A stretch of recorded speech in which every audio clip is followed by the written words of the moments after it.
3, 2, 1. Today's podcast is presented by PODGO.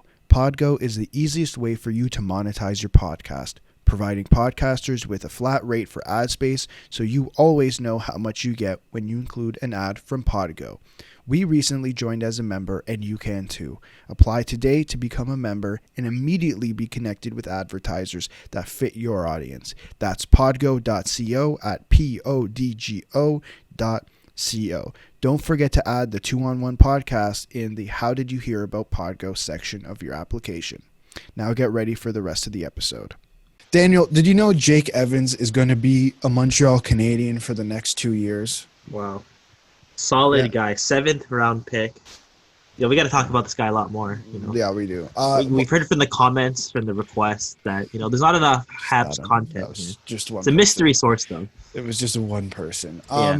Before we go on, though, I just want to say Carey Price. Listen, I had reporting sports this morning, and I completely blanked out for like 15 minutes because I had breaking news mid-class, and I feel awful that I missed 15 minutes. I just want to start. Okay. They understand though. They have to be like Yeah, I'll tell you. We'll get to that news after. I just want to bring it up to start the show because I thought it was extremely important that you guys know. I blanked out for 15 minutes. Let's start with John Liu, who's obviously recently posted he was COVID-19 positive. I don't have the post up right now. I'll pull that up right now. Obviously. Right, okay, Daniel, would you like to? Yeah, he kind of talked about how he wants to spread awareness of what was going on with symptoms he had, and even beyond like the 14 days of being in quarantine, the amount of things he's had to deal with. I remember he was talking about how he blacked out twice, and just it was a grounded post where he talked about how honestly the words he used there, like, it's not a hoax, take this seriously, and don't be those people that don't wear masks. You mean it's not a Democrat conspiracy theory? It's not. Like, if we clear that out of the way now, it's not a Democratic conspiracy theory. Sorry. But for John Liu, like, we wish him and his family all the best. For speedy recovery. In everything too, he asked donate to like the Indigenous communities in Canada. They're the ones that most especially have been hit pretty hard by COVID-19. Wish John Liu the best. One of the best beat reporters we know. Montreal. Yeah, Montreal connection right there. Montreal. Absolutely. Let's move on to yesterday or a couple days ago now, September 22nd. So depending on when you're listening to this, for us it's a day ago. Emily Kaplan and Greg Wyshynski wrote their article, NHL Bubble Confidential, Go Inside the Toronto and Edmonton Playoff Hubs. Now, we know to start the bubbles, there was going to be no independent media in the bubble. And, I mean, I had my concerns with that. You look at the NBA and, the stories coming out of there and how great they are. I'm glad we got this story. That wasn't from NHL.com or the NHL Network or anything like that. And for the most part, like, there wasn't a lot that we haven't talked about. I think the players, from what I've read, the players have felt really safe when they were inside the bubble in terms of the testing and stuff. Obviously, it did feel kind of like a prison is the way that they put it. And that, they're like, I think Mike said it best when we were talking about the Brandon Preston, Steve Simmons stuff last episode, that they're humans, right? Like, we can't forget that. Like, imagine, like, yes, they're inside a bubble and it's a nicer bubble than what maybe most people are living in, but let's think back to like when all this started back in March, where we were practically all asked to stay inside our homes. We couldn't really go out. There wasn't really anywhere to go. Like, that was difficult. And and I see where they're coming from their perspective, at least. But like, obviously we've had those discussions before, but the one thing that I really did want to point out is that it wasn't as advertised as the start of one of their sections when it comes to the amenities. Obviously, we heard about all these great things that they were going to do, in terms of golf, doing this, doing that, having lots of food trucks, and I think there was a lot of confusion because it seemed like, well, it didn't seem like the quote unquote excursions were really there, and it felt, the players felt like they were it was falsely advertised, and I think that did get on their nerves a little bit. And for me, at least, the fact that they didn't have independent media in there, now I'm starting to think, is this why they didn't have independent media in there? Because I can't think of any other reason.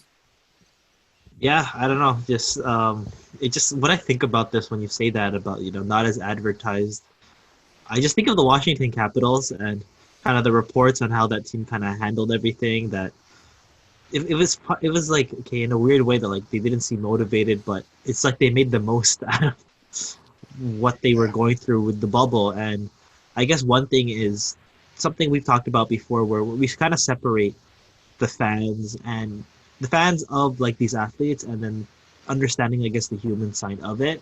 Where sometimes I really kind of feel that there's some people that just they can't differentiate between the games and like the NHL video games in a way. Like these players are like immovable. That it's based on their talent, and this is where they go. And one Yeah. thing I kind of really got from that article was the one Western Conference player said like they don't understand the emotional toll that goes onto these players that have to go to the bubble. Like, yeah, they're grateful that they have the opportunity, to go for the Stanley Cup, but what they've kind of been going through, and then when you kind of realize that what they want to do now for a new start date, that we have these few months again, and then they're gonna go for an even longer duration in the bubble. Yeah, for sure. I think there's going to be a lot more questions being asked going into whatever they decide to do, for the 2020-2021 season. And just before we kind of move on from that subject of athletes being humans, I'm going to promote Daniel's recent article in the Ryersonian, where he talks about the recent backlash to Pascal Siakam. If you haven't seen it, go check it out. Go check his social media. It's there. Thank Okay? you, thank you. Great article. I read it. You should most definitely read it if you haven't read it. And I think it ties perfectly to what you were talking about, right? Like, I think we forget, because they make millions of dollars, that they're not human, or they don't have emotion or feelings. They most definitely do. And this reminds me of a lot of things that some certain people have been talking about with Tukarask. They're, I mean, we've talked about the Mm-hmm. Tuka Rask thing, and it all relates back to these athletes are human. Like, we can't forget that, right? Like, Mm-hmm. just because they have millions of dollars doesn't mean they don't have feelings. Um, I mean, yes, they have media training, right? Like, let's not pretend that they don't have media training, but that doesn't mean you can just crap on them. Be You can't just Yeah. crap on them personally. Like, there's a difference between, like, I think there's a difference between what we do most of the time and what a lot of social media does. Like, I'm not gonna attack. I mean, other than someone's dad, I don't want to. I'm not gonna go after someone's family, because I Yeah. just don't think that's right. It's just like a ironic thing in a way where the whole story's not out there, and people kind of like really like berate Yeah, Tukarask and like question his commitment to the team. Yet like that's like the very culture of the NHL in a way, where they always want to be like the team centric kind of thing. They All the stories kind of stay in with the team, that nothing really leaks. And Yeah, it's just like you can't win with these people that criticize it like that. Yeah, it's going to be interesting. It's going to be interesting how they do, or what if they do the bubble, what their what the process is, because I think one of the things that they talked about in the article was the reaction of the players when they checked out, and the thousands of dollars worth of room service, Mm-hmm. because they didn't realize they had to pay for it. um yeah, it just seems like there was a I don't know, I don't want to say they rushed things, but I feel like things were definitely not communicated properly. Yeah, And I think that's where the issues start. When things aren't communicated properly and you're falsely advertised. And I feel like I'm walking backwards from what I said last episode, because I was really praising the league, and I think I think we all were. we Yeah, all were, but I think you still have to give the league some praise for setting up the bubble and not having any fault and not having any positives. But I think I'm going to take some of that praise back, because clearly, from what the players are saying, there were issues in terms of what was communicated to them. There was also the family situation, right? Only the Canadian players' families were coming in. And even at that, you had to fly them in private, or there was just all these things that you had to do before getting them in. So, again, that's another thing that is a mess. So, I mean, we're a week and a half at max from finishing the season. So, I think now the players are really going to start focusing on what is next for next season. yeah. I think like with everything winding down and with what the players kind of know now from like this short tenure with the bubble, yeah, it's just kind of like I hope the league kind of understands like what what changes have to be made, but at the same time too, like it's what you said as well, like no positive cases or anything. Like maybe the praise was way too high for the NHL. We were comparing to the other leagues. Like Yeah, I think it still should be up there, but yeah, for sure. Like I think there's some reservations now. for sure. Let's move on. We had the rest. Like, do you have anything else to say before we move on? Um, No.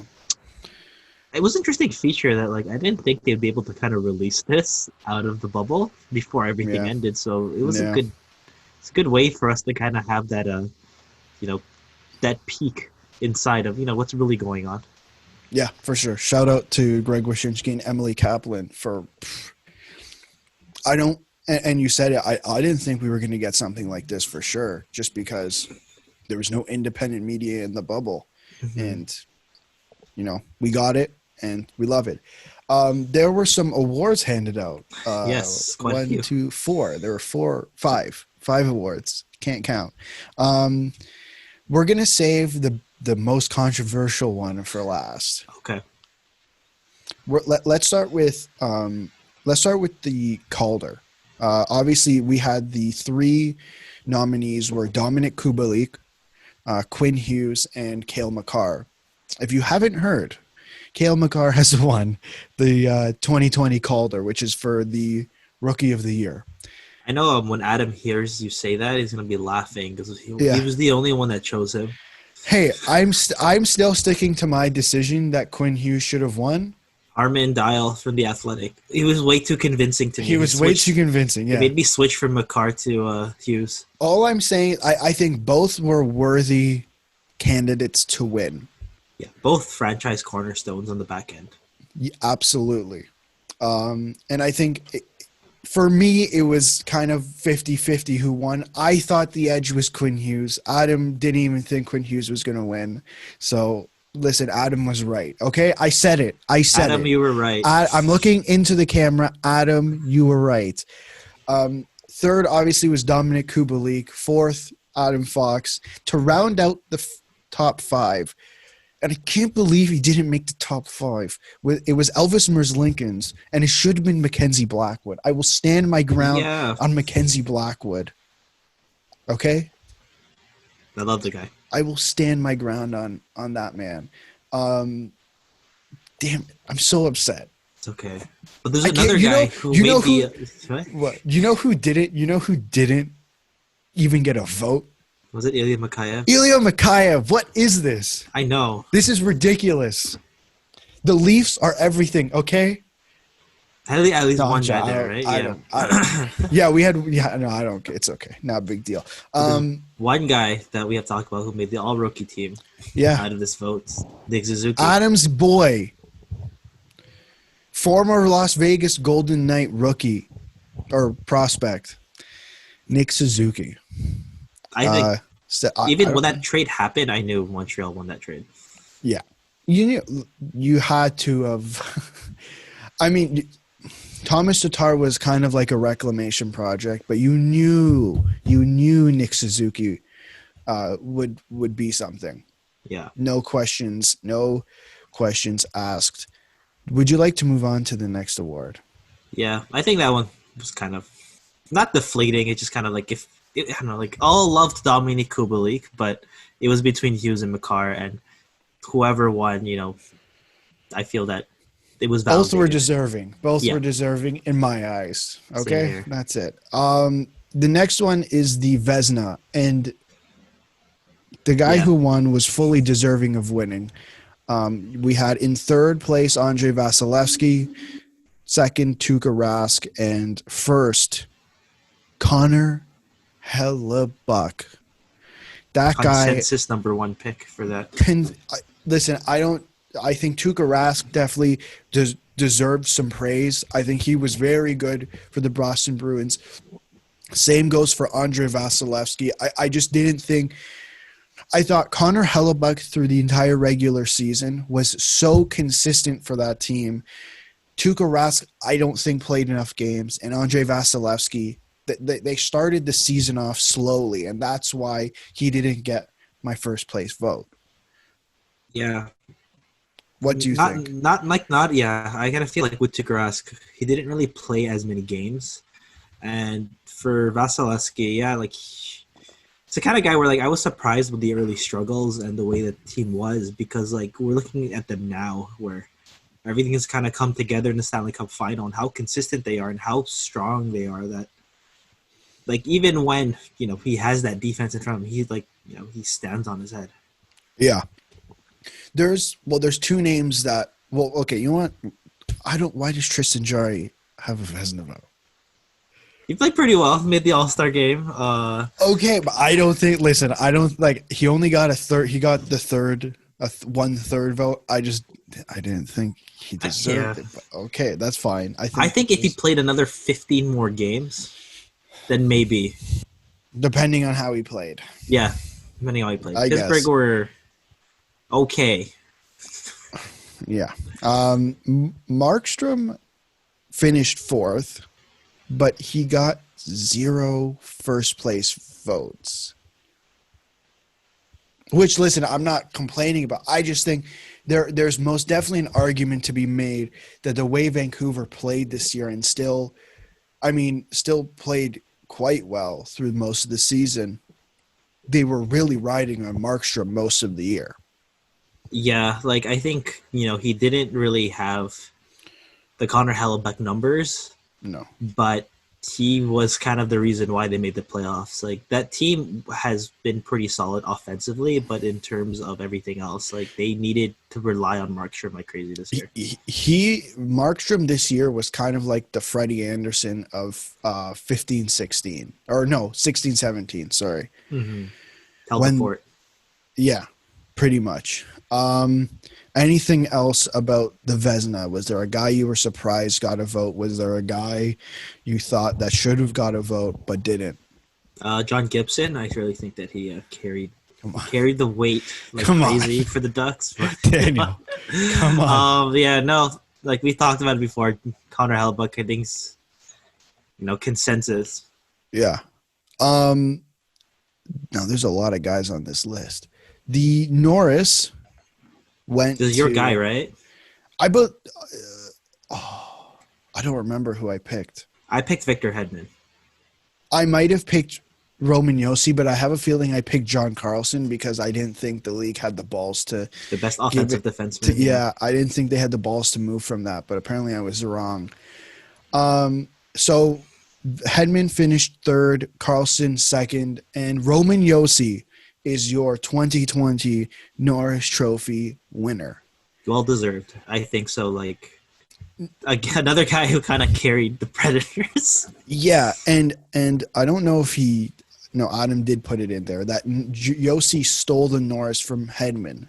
And personally, I don't have an issue with Josi winning it over Hedman. I'd have more of an issue if Carlson won it over Hedman. I think, yes, Josi did put up many points for this team, and he was very offensive, but it seemed like he did take that step this season. Now, is he going to still have that step next season is up in the air, but this season during the regular season, he did take that next step for the team. Now he's their captain. He's most definitely their best defenseman. And this year it seemed like he was the only guy on that team that could do anything other than his partner.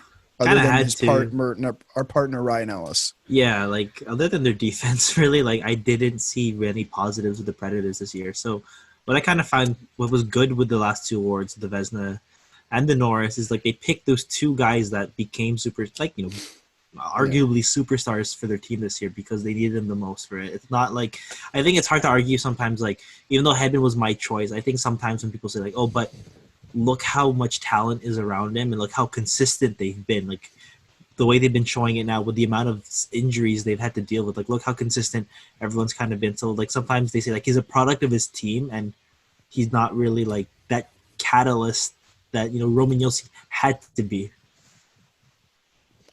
Yeah, I mean, I think you put Victor Hedman on any other team, he does what he's doing. But I definitely see where you're coming from. I don't know how so many people had John Carlson ahead of Victor Hedman on their ballots. Yeah. But listen, I'm not going to complain about it. They had their reasons. They put their names in that order on the ballot. I mean, yeah, like what I say for John Carlson is like the last few years, I never thought he'd break out like this, to be honest. I don't think a lot of people did. Like I thought he was like a 37, 35 point guy his entire career.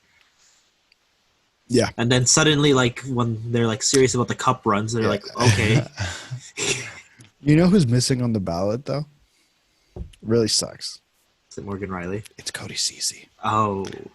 I'd love to see that guy. I gave him a vote because he shoots right-handed. No, I'm not. I'm going to be serious, okay? Rasmus Sandin will be there one day.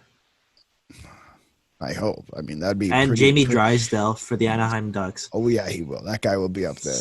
I love that guy so much.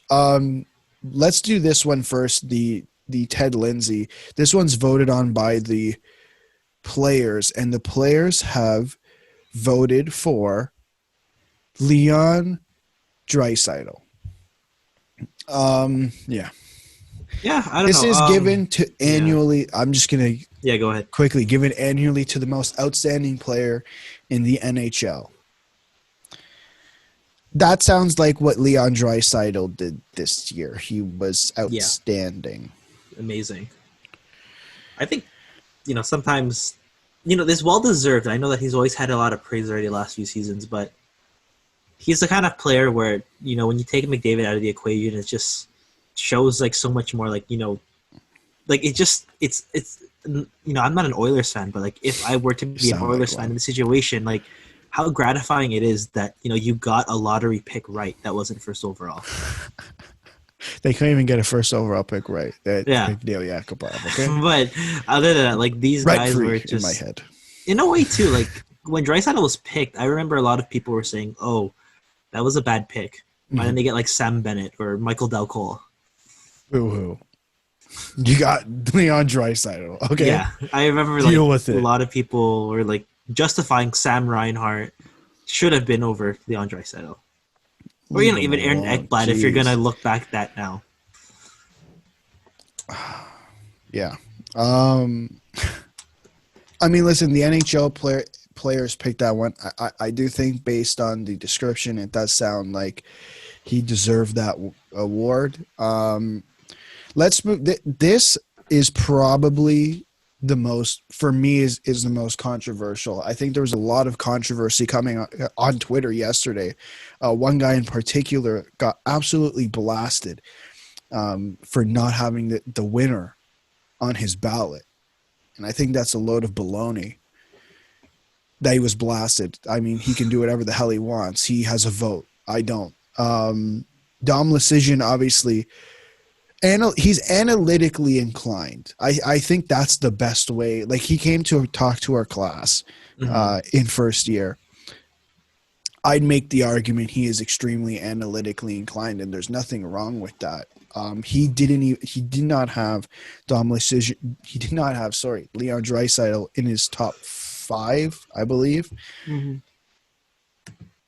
Do you know what the definition of the Hart Trophy is? Is it like the most valuable player to their team?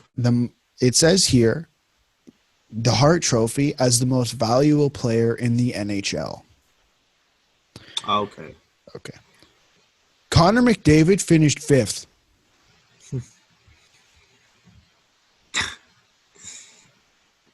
Now, so let's do the top 5. McDavid finished 5th, Pasternak 4th, Artemi 3rd, McKinnon came in 2nd, Leon Draisaitl was 1st.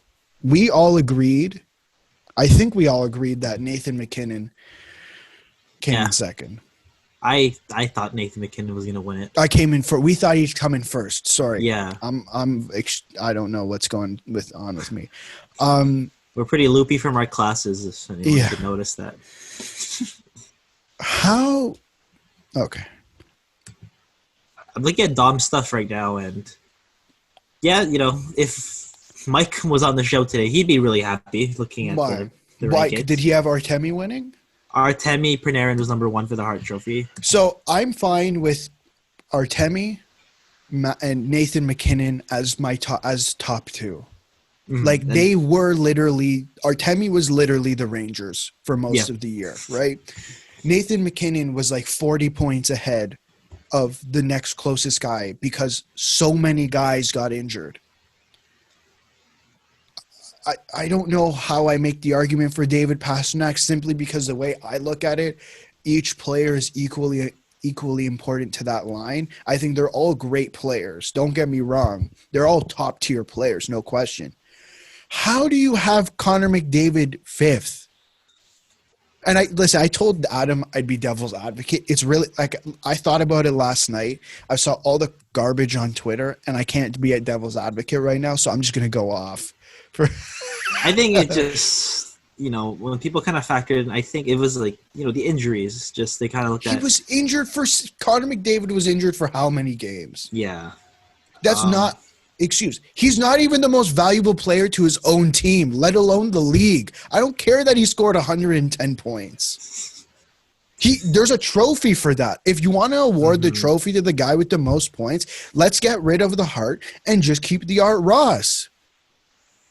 Okay, I'm going to be a bit of a devil's advocate with this one. Thank you. I appreciate that. What about when Malkin won over Crosby? Okay, was Crosby if Crosby was injured for long periods of time, then I think you can make the argument that Evgeny Malkin was the MVP of that team. If that's the case to be made. I don't remember what year this was. This was let me check. This year,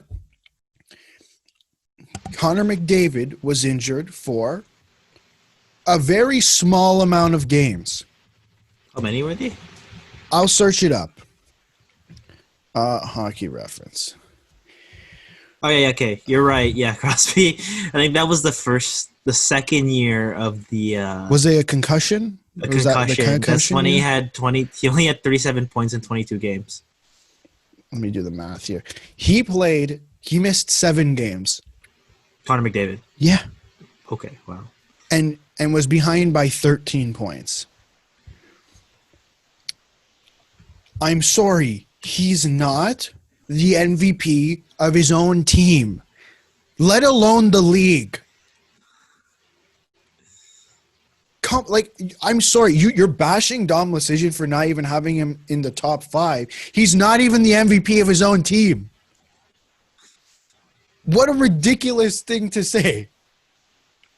Yeah, I know everyone was kind of saying, like, you know, McDavid's going to have a fire going into next season. But he most definitely will. Yeah. I don't like it's hard to kind of gauge because, like, Draisaitl really did have an excellent run. And, you know, he's not a one-dimensional guy. But, yeah, it's kind of tough because, like, every time we kind of talked about where, like, these injuries happen and you see that one guy, that one other star kind of go off. But wait, Daniel, wait. No, yeah. Wait. What you described to me sounds like the Ted Lindsay Award. Mm-hmm. The award given annually to the most outstanding player in the NHL. That what you described of Leon Draisaitl sounds like that. Mm-hmm. The Hart Trophy is for the most valuable player in the NHL. Leon Draisaitl is not the most valuable player of his own team. It's Connor McDavid. It's not even a question. It's not even a question. Mm-hmm. Like, so if you were to say, okay, McDavid, like, hypothetically, if we're going to use NHL 20, what, he's like a 96, 97? Something like that, yeah. Yeah, so what would you put Draisaitl at? I don't know. What do you mean? I'm just kind of thinking, like, so if McDavid's like a level like here, where's Draisaitl go? He's lower than him. I'm just realizing if you don't watch the YouTube, you're not gonna see my the YouTube video. You're not gonna see my hand. So if Connor McDavid's at like a 10 up here, yeah. So what is Draisaitl? If Connor McDavid's 96 overall, Leon's like 92. 92. Okay. Like he's not a bad like. We're arguing who's the best guy, like who's the MVP of the league. Just because I don't put him number 1 doesn't mean he's garbage. This isn't Ricky Bobby and Talladega Nights. Yeah. If you ain't first, you're last. That's not what this is. It's not what it is. All I'm saying is he's not the MVP of his team. When you think of the Edmonton Oilers and I say, who's the MVP of the Edmonton Oilers? Imagine they played 82 games. Connor McDavid, number 1. Leon Draisaitl, number 2. Now, yes, he missed 6 games. Okay? I understand that. But 6 games. It's not like the Malkin year. How many games did Crosby miss that year? He missed 60 games. 60. Yeah. So it sounds very fair to give Evgeny Malkin the MVP because he seemed like the MVP of his team. Mm-hmm. Okay. Are we going to say the same thing about Corey Perry in 2011? Sure. Yeah. Who was injured? Getzlaf? Getzlaf was injured, right? But they still had Solani and Bobby Ryan when he still put up 70 points. But was he better than those guys? Corey Perry? Yes. Yeah, at the rate he was at, and the fact that he didn't have Getzlaf playing, being his playmaker, I guess. Yeah. Did Getzlaf miss the entire season? I don't remember this year. I must have been young. He missed a significant chunk. It was like right after the trade deadline. That's when he kind of got injured. I can check here now.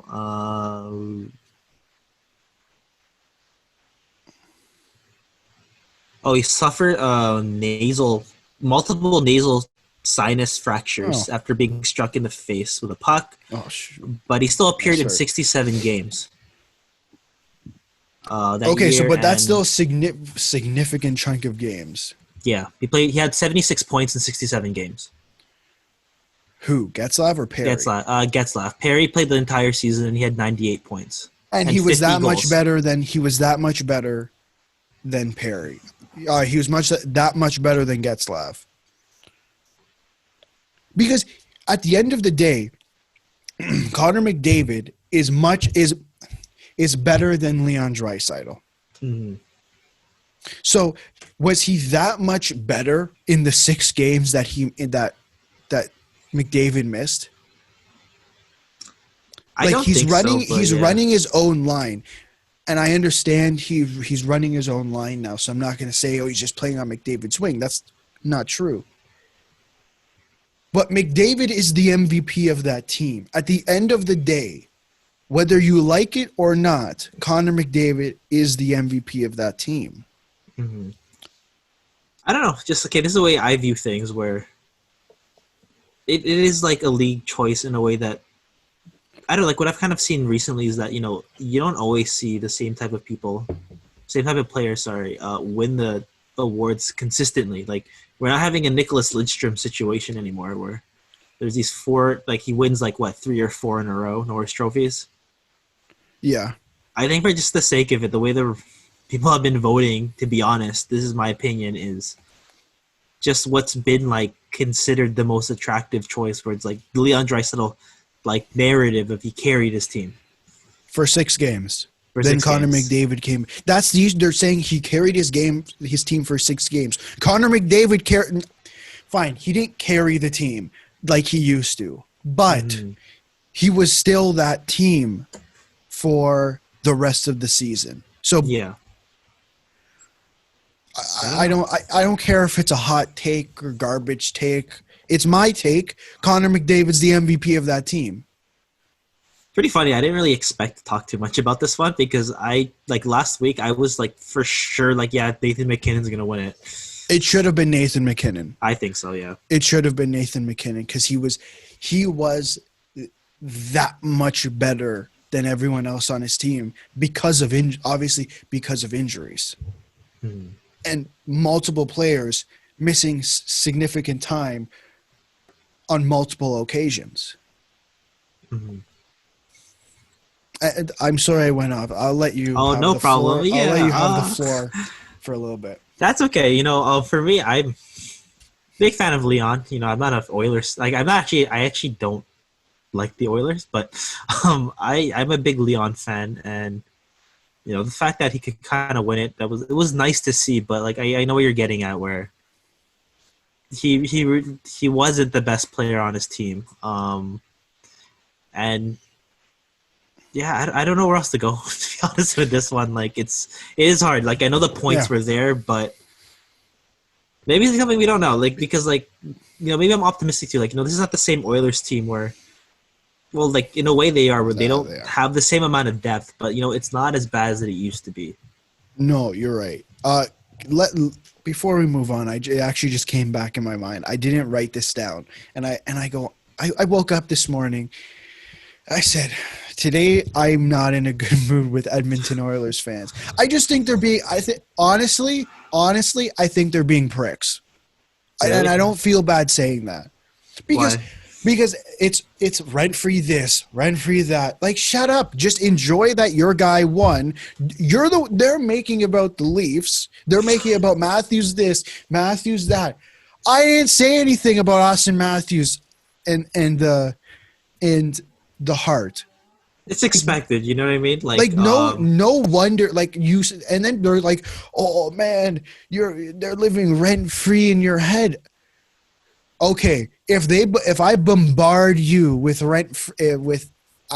literal nonsense that I have not brought up, you tell me what your response is going to be.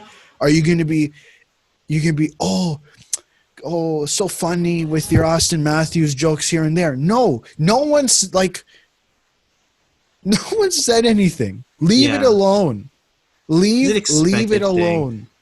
Every time it's like that. It's like the comparables where, it's Western Canada and I guess we're in Central Canada, Central Canada, the kind of thing where, you're going to compare like the big, the big names. You're going to always do like that. And I don't know, like Austin's a great player. It's just. No, they're babies. They're babies. Yeah, people just like to pick it apart. Don't worry. No, like it's just sooner annoying. or later, people are going to tell me too, or like, if I hear it a lot, people are going to tell me, Daniel, Corey Perry's out of his prime. Like, I'm going to start believing it if people start telling me that. He's out of his prime, man. Yeah, like I'm going to think about it, but I know it's not true.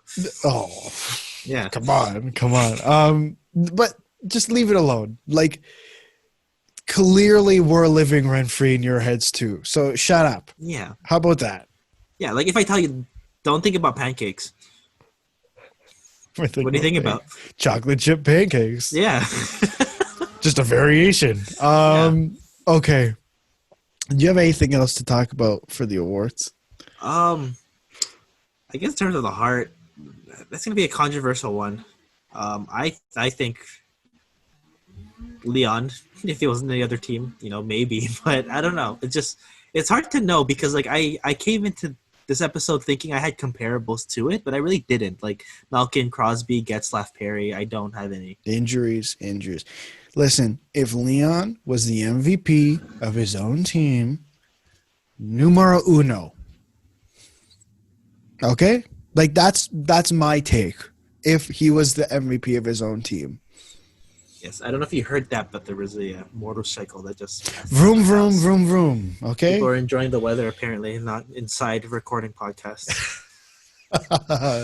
That's okay. Do you have anything else? No? I'm good. We can move on. Uh, I know what the preview is going to be. Sorry. All right, yeah, don't worry. I already have Sorry. an episode title for the name. Beautiful. So, Let's start. We'll go. There's some tidbits, I guess, that have been going around the league, pretty much since we stopped recording last episode. Um, San Jose Sharks yesterday officially announced the hiring of Bob Bugner as their head coach, which would remove the interim tag. I believe we had a discussion about this you saw it coming, yeah. before. This was kind of rumored. I think we're both happy with that choice. They're hiring Rocky Thompson, John Madden, and Dan Darrow as his assistant coaches. Mike Ricci will be interim assistant coach. Who was interim assistant coach will now be NHL development coach. And Daniel, this is a name you probably haven't heard in a while. Evgeny Nabokov Wow. is back as goalie coach. I don't know if I said his last name right. Yeah, you Nabokov? said it right. Nabokov. Nabokov. Okay. I have heard Nebakov from I think Nabokov. I don't know. I've heard that from Nick Kiprios. I remember he used to say Nebakov. There's multiple ways that went through my head how to say that, and I chose that one. Well, it was a nostalgia trip for me for two reasons. John Madden, former Yeah. Devils, third line checking guy. Lou Lamoriello type of guy. He was undrafted, went to university. He made his way through it. He was like a solid guy. He was there for, I believe, 2 cups. Then he went to the Blackhawks in 2010. He was one of the vets there, and he won there as well. So it was nice. Fun fact: his son is Tyler Madden, who was traded to the LA Kings for Tyler Toffoli. That's pretty cool. And yeah, Evgeny Nabokov. I remember. Any relation to the NFL video games? I'm just joking. I'm just joking. John Madden. What I kind of felt getting about that's just a nostalgic thing for me. I remember like the early 2000s where he was like he was like a 92 in the NHL games. I remember. Yeah. He was always the guy where like they needed one more piece. The Sharks. I feel like we say this every year. They needed one more piece to get them over the edge. That's the definition of that team, honestly. And before we move on, this is a random tangent, but the thing about Evgeny Nabokov was I remember he was the Russian starting goalie in 2006 in the Olympics. And I remember, like, I love the guy for the teal jerseys, but I did not like him at all because he beat Canada 3-0 to eliminate them. Okay. That was the Gretzky pick team, like Adam. There was like Adam Foote, who was like 35, still made the team. So like, understandable, but that's the memories I've had of getting the Nabokov. I have to ask you this question because I know Adam and Mike would be upset if I didn't. Okay. Did Evgeny Nabokov play in the World Juniors? I think he was obligated to for the Soviet Union. Right. That was the thing. Okay. Yeah. I forgot about that. Yeah. I forgot about that. I think we had the discussion a couple episodes ago whenever we had it that we thought Rocky Thompson was kind of just hiding there. Like, obviously he's gaining that experience, but he's kind of hiding there in the background saying, hey, if Bob Bugner's not good enough, kick him aside. You know who's next. The way I kind of see it too is just like it's kind of like a all-star kind of cast of management, right? Like, or of coaching staff right there, like to really kind of ride the ship properly for the Sharks that they cannot rebuild.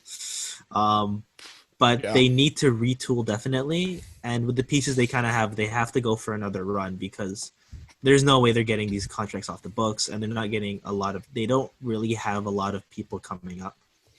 No, there's no way they get. It's going to be very difficult for them to get any of these contracts off the books. All I think of is Considering Ryan the Merkley. flat cap. That's all I can think of. Yeah, I mean, yeah, that's pretty much. My apologies to their 2nd to 7th round picks. You know, maybe you guys will fan out too. Like we'll see. It's just They're crossing their fingers. yeah. Okay. They don't even have their. I think theirs is the 3rd overall pick. It's the 3rd overall. They don't even have so that. bad. That's upsetting. Sorry. Another kind of, I guess, contract extension that nothing imminent, but there's talks. RFA Anthony Mantha and Detroit have started contract discussions. What type of if you're Anthony Mantha, obviously I don't think he had the greatest of seasons. Obviously he got injured at some point. I believe it was against the Leafs too, after that not nice hit from Jake Muzzin. Mm-hmm. What do you do if you're Anthony Mantha at this point in terms of what type of contract do you sign? I think for him, the situation he's in is that they've talked about it before with either Dylan Larkin or Anthony Mantha being the next captain of the Detroit Red Wings. Yeah. And, you know, this is an organization that values loyalty, despite the fact that Ken Holland's no longer there. But I think the one thing that Steve Yzerman has to kind of think about now is that idea of loyalty versus how's this actually going to pan out for us in the long term? Because I know this wasn't his deal, but I'm looking at Justin Abdelkader right now, where in his prime, he played a similar style to Anthony Mantha. He was that scoring power forward that, you know, he might not, you know, Anthony Mantha might become an all-star. I don't know, but he might be, it might be something where he's a guy that will maybe give you 40 or 50 points, but then he'll end up becoming like a bit of a role player. Then like the contract will just look really bad later on if you give it the term and the amount that maybe he wants in terms of security, especially at the age he's at right now. I had read, and now I don't actually have it pulled up. I had read before, I think the last time we talked about it, is that there were talks of a deal looking around $5.5 to $6 million for 5 to 6 years. So that would take him, if he's 26 now, that would take him to his 31 to 32 age bracket. I don't necessarily hate that deal. It's just a matter of what is Anthony Mantha going to come back as? Like, I do think he can fulfill that number. And I think Detroit has lots of cap space. I think, yeah. It just, what I think about is that in maybe, I'll be pretty patient with them. Maybe in the next 4 or 5 years, the Red Wings, what they're going to really look at, like who are they going to take this year, and whether it becomes like a cornerstone guy, or, you know, like Maurice Scheider or, you know, Philip Zadina, these guys. What pick do they have this year? 4th? They have 4th, yeah. So that you never know. Be a Marco Rossi. It could be a Cole Perfetti. We don't know. Could be not Jamie Draisaitl. Not Jamie. He's dropping to 6th. Dropping to 6th. If we were like, we need a center or a winger. If I'm Ottawa at 5th overall, you take that guy as quick as possible. Yeah. I know that there were reports that because former Red Wing player Chris Draper has really gotten to know Cole Perfetti throughout his junior career, and he's been scouting him, and apparently that's what the Red Wings are kind of leaning towards. I remember hearing that as well. Hearing that where like it's a guy they really know very well and someone that they think he could be a number 1 center in the NHL. Yeah. I think that either way, I think you're getting a good player, a very good player at that at that spot. I guess anything else you have to say about Anthony Mantha? Good junior boy. Of course he is. Yes. So last week, or September 20th, so a few days ago at this point, I had seen a tweet from It was Pierre LeBrun was on TSN 1040. And he had said Louis Eriksson's agent, J.P. Barry, has the green light from the Vancouver Canucks to be calling other teams directly himself to try and find his client a new home. And I believe we've heard this before with Louis Eriksson, and obviously that's going to be difficult. Couple days later, yesterday, Rick Dhaliwal on TSN 1040. Here's an update on Louis Eriksson. No trade. What a shock. JP Barry is not a miracle worker. He's not Houdini. Jim Benning has been trying to move him for 2+ years. The Canucks won't pick up any part of the cap hit or add a sweetener. So I hypothetically, what would you get for that then? If you're not taking money back, or if you're not adding, compensation to take on that money? For me, there's a couple ways I look at this. Number one, who the hell's going to want to take on Louis Eriksson now? I'm just going to pull up his cap hit now. What does his contract structure look like? Because yeah, it's guaranteed money, right? So this year he has, I guess he already got his signing bonus, has a base salary of $1 million. And next year has a $1 million signing bonus, but $3 million in base salary. So that isn't the best in terms of that. And he has a 15-team no trade list. There's a couple ways I look at this. I don't necessarily think buying out is an option, because I believe it's going to be 4 years to buy out this contract. Yeah. I just don't think that makes sense. It's going to be $5 million, 5.6 this year, 3.6 next year, and $666,000 the 2 years after. I just don't think, in the end, you're saving not a whole lot. Yeah, and I initially thought that if you were to buy it out, it buys you time to get that lower cap hit to sign your RFAs coming up next year, but no, it's not really going to be a lot of savings. It doesn't do a whole lot on that. And he's not a toxic guy. I've heard that he's been a good locker room presence. He just can't break 30 points for some reason anymore. It's that he's also making $6 million towards the cap, and it's a flat cap, and I don't think that looks good at all. I don't think there's a whole lot of teams who are looking to do that. There is one way that I think this deal can be moved, but I don't think they're going to like it. Okay. For some reason, they're looking for a right-handed defenseman again. And there's talks about Matt Dumba. If this deal is moved in that trade,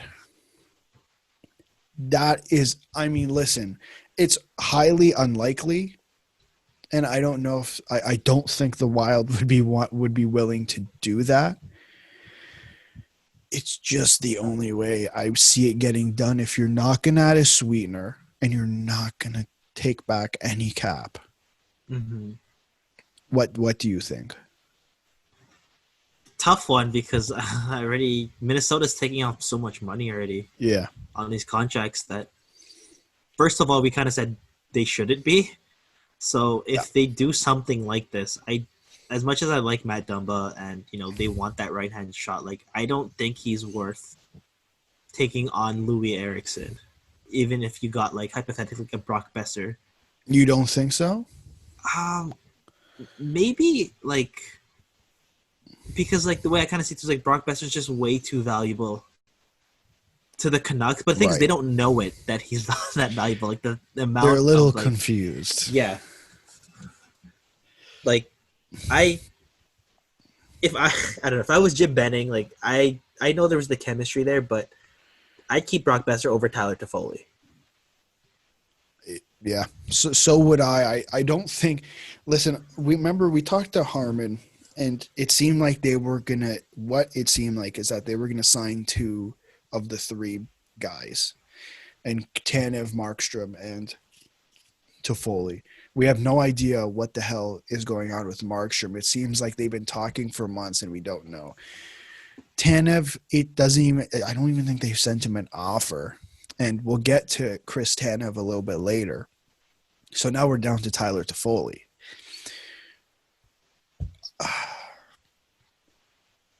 If you're not willing to eat the cap hit, and or even at a sweetener. I understand you don't want to give up a first round pick. I have a feeling there's somewhat of a precedent that's been set around the league after what happened with Marlowe last year.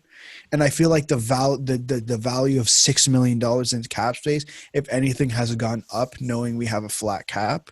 Yeah. So I feel like a team is most definitely asking for a first to get rid of Louis Eriksson.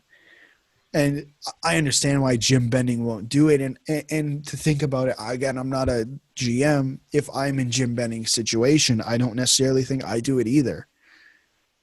You think it would hurt them? Like if they were to give up that first, like, I guess in terms of trajectory of how the Canucks are going to be next year, do you think giving up that first is going to really hurt them? So here's the question. You're giving up the $6 million in cap space, or you're getting back. So now you have $20 million in cap space for the upcoming season. You still have to re-sign Markstrom, Toffoli, and if you want to re-sign Tanev. I don't think they're getting rid of the cap space to re-sign those guys, though. I think they're getting rid of the cap space to re-sign Pettersson and Hughes. So now the issue comes, if you get rid of that $6 million in cap space, you let Tanev walk, you let Markstrom walk, and things don't go well. And even if you re-sign Toffoli and things don't go well, what do you do with that pick? Like, yeah, you can lottery protect it if you want. But if I'm Jim Benning, how do I argue again for a second year in a row I'm giving up a first round pick, especially, you already did it. That could have ended poorly. Yeah, JT Miller, we didn't think he was going to break out like that at 76 points. I was critical of the trade. I thought he was getting 40 points for the Canucks. I was critical of the trade. I didn't think they were going to – I thought they were going to inch into the playoffs, and I didn't think that was worth it, in my opinion. And obviously, he proved me wrong. Here. I really kind of thought too, like the way, like we've talked about it before with Mike, and how the Lightning have been so lucky with managing their cap. First, Ryan Callahan, and then they got a valuable asset in JT Miller. Then they turned that into Blake Coleman. Yeah, that's true. That's true. I think there's other ways Vancouver can shed some cap if they don't want to do the Louis Eriksson, if they don't want to deal with the Louis Eriksson deal. I think I brought up before. I think there is a market for Tanner Pearson after what he did last season. I think there's a market for Ferland. Maybe you have to stay healthy. That's the thing. Fighting is we haven't seen him. Yeah. Seen him do it. Like maybe there's a market for Brandon Sutter, but even there you're gonna have to retain salary. Another injury plague guy. I think there's other ways to do it if you don't want to give up the sweetener. They're in a tricky situation, and I would not want to be Jim Benning. Yeah, the one thing I always kind of see, I know that the organization loves him, and they always talk about, the amount of development and time they put into him. But yeah, if it means keeping that core you've established of these guys who are going to be your cornerstone players, why not trade Jake Virtanen? He's going to demand more money, and I really thought he was going to be a lot better, but I really feel that they rushed him into the NHL, and it just, ever since then, it's just, he's been a good player, but he just wasn't 6th overall good. Yeah. Well, I mean, remember the end of the year press conference from Jim Benning, it didn't seem like he was impressed with Jake Virtanen, and I wouldn't be surprised if that's someone they do move off of, so they don't have to put cap into that. But what do you get? Like, are you selling Jake Virtanen on a low because he Yeah. didn't perform? Now we're having the same conversation, and I don't mean to bring this back to the Leafs. I just think it's a really good comparable. We're having the same conversation I've been having in my sleep about Andreas Janssen. Do you wait and see? Okay. Do you think? To me, I'm thinking. Do you think what was Virtanen's contract this year? I don't. Sorry, I'm not Mike. I don't know everything about hockey. No. He already took somewhat of a bridge deal at 1.25.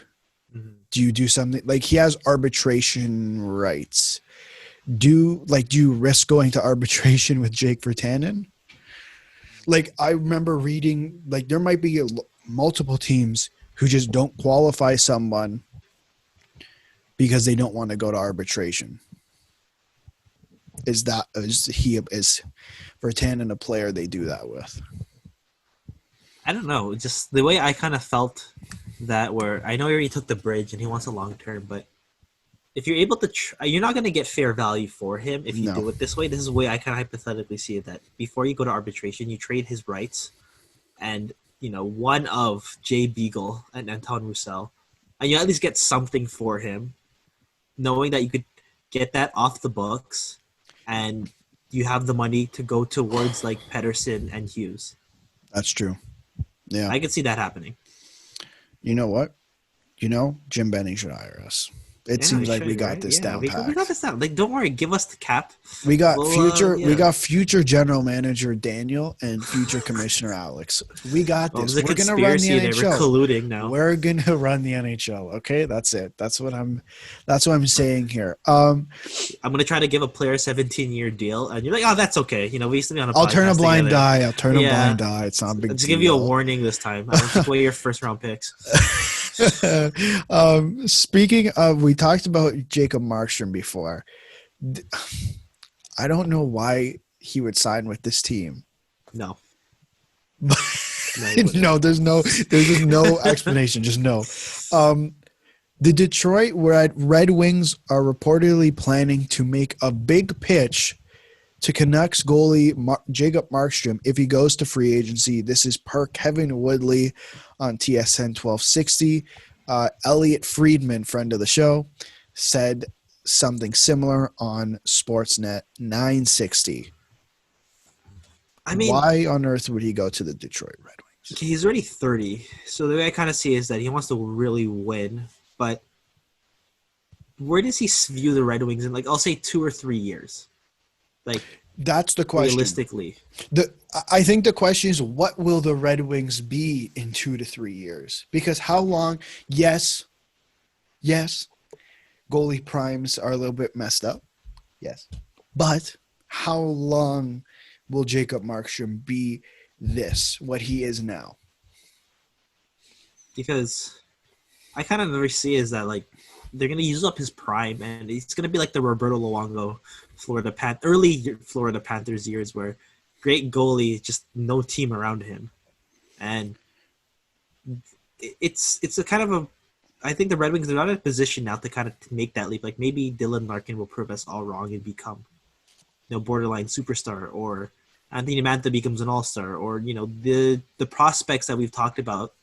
Like, when I think about the prospects, it's just something with me that I don't see that pipeline, because, like, you look at beyond, like, the Maurice Strider, the beyond the Philip Zadina, what happened to Evgeny Svechnikov or Michael Rasmussen, Joe Veleno, or Dennis Cholowski or something like that. Yeah. Like, I think of those guys who've been their first round picks, and like, they got Philip Hornkrug in the second round, but it's not a good track record to kind of sustain a team right now. The fact that this has come out there says to me that they won't be making a big pitch, because who runs that team? Stevie Yzerman. Okay. What rumors stopped coming out? Torrey Krug to Detroit. So therefore, Torrey Krug will be going to Detroit, and Jacob Markstrom will not be going to the Detroit Red Wings. Is he a NCAA guy? Torrey Krug from Michigan? I think he's from the area. Oh, he's from the That's area. why. Okay. Oh, yeah, true. Yeah, he went to Michigan State University as well. Then there we go. For 3 years before he signed with the Bruins. That's good. Yeah. That's good. Undrafted. I always forget he's undrafted. That's amazing. He was Torrey Krug was undrafted. Of course Yeah. he was. Of course he was. And of course the Bruins picked him up. Of course. They love the NCAA boys. Hobie Baker finalist. Not Hobie Baker winner. 2012. Oh, wow. Wow. Well, we got a couple other goaltenders who one will be hitting free agency. One, we don't 100% know if he's retiring or not. Let's start with the one who is most definitely hitting free agency, and Thomas Greiss, whose agent Ray Petkow, I'm sorry if I said that wrong. At this point, I expect he's headed to the market. I imagine there will be plenty of action. He's been one of the go-to goalies the last few seasons. He loves the Islanders, and if the opportunity would be there for him to continue, he'd consider, and this is via Pierre LeBrun. What do you think happens with Thomas Greiss? I think he's going to go to a similar situation where, questions about whether or not a starter could really sustain them, and, he could be that 1B kind of guy, because I think it'd be I don't know, like that, or the Buffalo Sabres for some reason overpay him. Don't go to Buffalo. Thomas, don't go. If you're listening, don't go to Buffalo, buddy.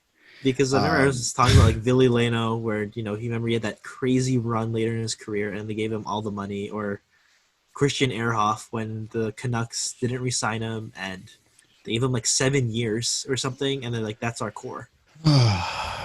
Yes, they made some very stupid decisions. That's what it sounds like to me.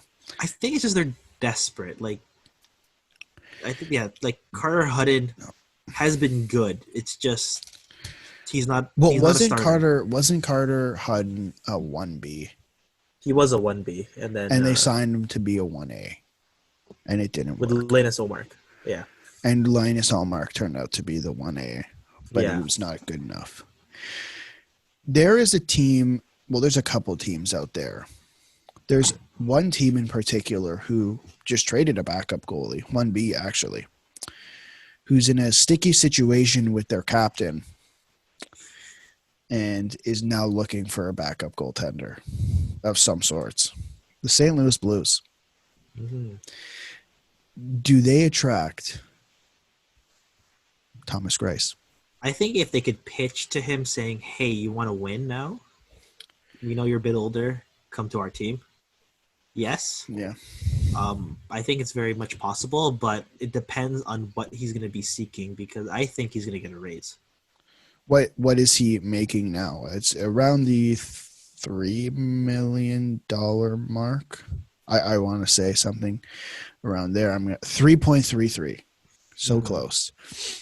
Yeah, like, what do you pay Thomas Greiss? Like last year he played 43 games and he was pretty damn good.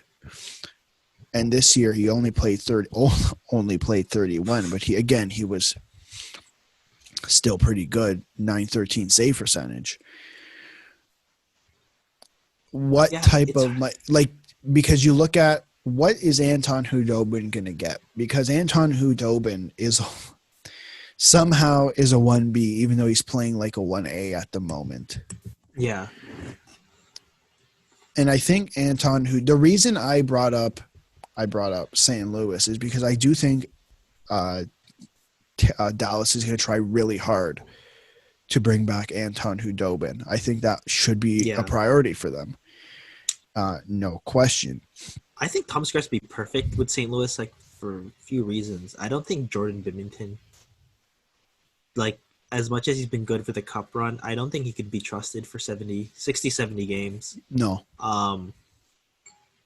I really kind of feel that he needs that edge. Like, he needs he needs to be pushed again because, like, I think I mentioned their top goalie prospect right now is like Ville Husso, but they also have Joel Hofer, who was the real junior goalie last year, but that guy's not making it anytime No, soon. not So yet. they have Ville Husso, who he's going to turn 24. That it could be like a Phoenix Copley situation where you put someone in there, but I really don't think it's something that's advisable. I think they go for that market. And yeah, again, what I said, Thomas Greiss, he's 34. He wants to win it.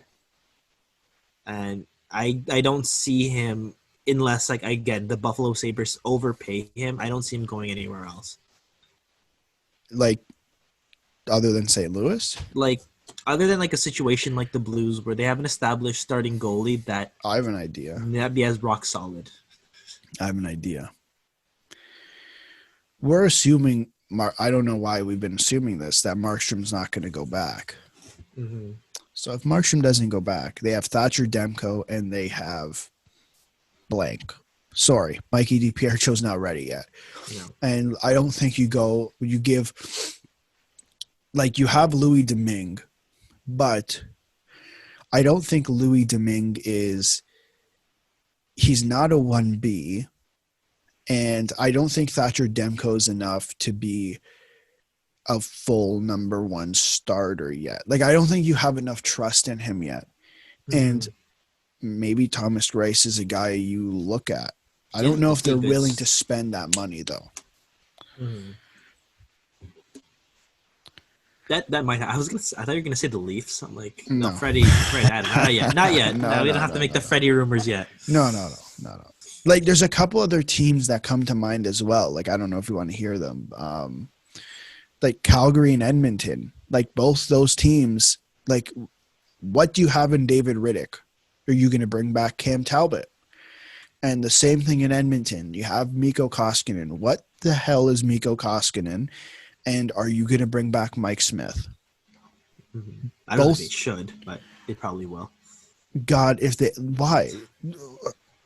If Ken Holland brings back Mike Smith, can we all just question it? Like, can we just legitimately say, like, I'll walk back my comments I said at the beginning of the year when they hired Ken Holland. The way I kind of see it is, like, because I know Mike Smith's getting up there in age, but at the same time, I'm like, he only really broke out in 2012. So it's like, technically, like, he might be in his late 30s, but he's actually like late 20s, early 30s. Mike Smith? Yeah. How old is he? Well, he's drafted in 2001? So he's like 37, 38, right? That's a good question. I don't know. Like, he really only broke out. He's 38. He's 38. Yeah, he really only broke out when the Lightning didn't re-sign him and he went to Arizona. Yeah. I can't believe, it's this random thing. I couldn't believe he made the Olympic team over Marc-Andre Fleury in 2014. And that really bothered me. I know he didn't play, but that really kind of bothered me for a bit. I'm like, really? Oh. Daniel. That's okay. Yeah, it's okay. But yeah, other than that, Thomas Greiss.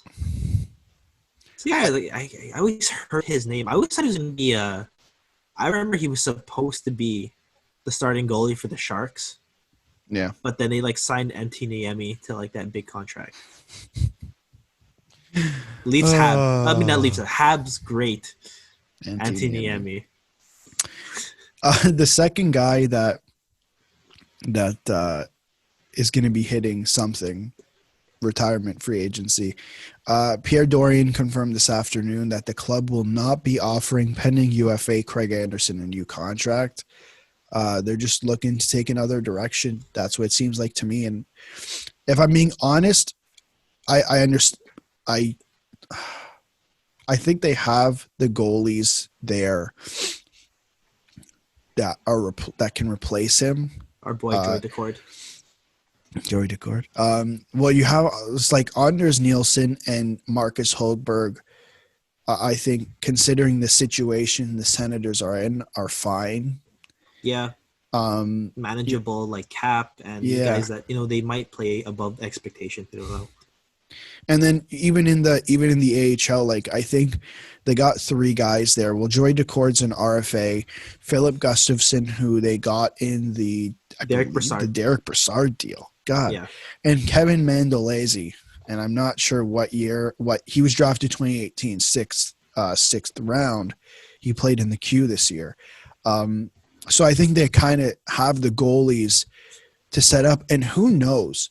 They could go on an absolute rampage and take Yaroslav Askarov at number 5.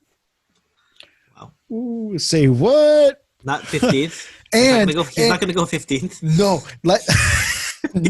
no.